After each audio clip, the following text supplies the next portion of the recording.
Did you know you can fully customize the control center on your iPhone? With iOS 26, Apple makes it easier than ever to add, rearrange, resize, or even delete controls so you only see the shortcuts you use the most. Let me show you how. First, swipe down from the top right corner of your screen to open the control center.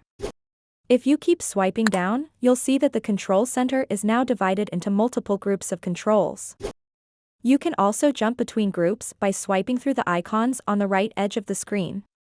Swipe up through those icons to go back to the first group.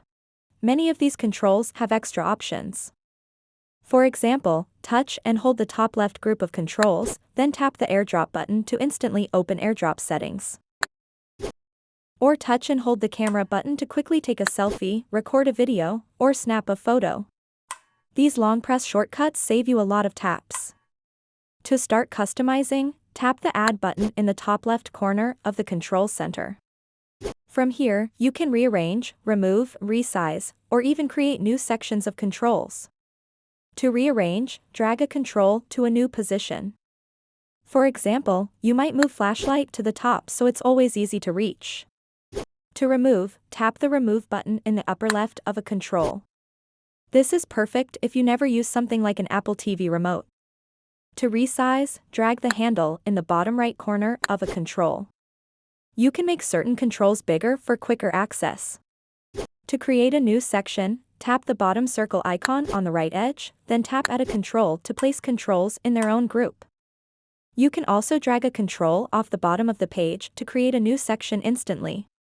If you want to add more, scroll to the bottom and tap Add a control to open the gallery. From here, you can choose from dozens of shortcuts, like low power mode, screen recording, notes, wallet, and more. Another useful tip, touch and hold the control center power button in the top right corner until you feel a vibration, then drag the slider to power off your iPhone, no need to use the physical keys. When you're finished making changes, simply swipe up from the bottom center of the screen to close the control center.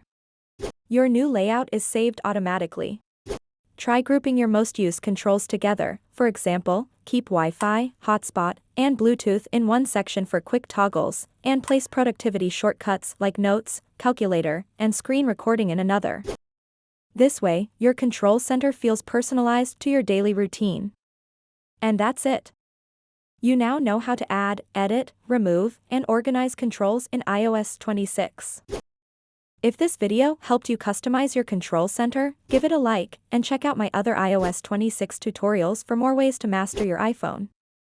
Thanks for watching and stay tuned for more videos like this.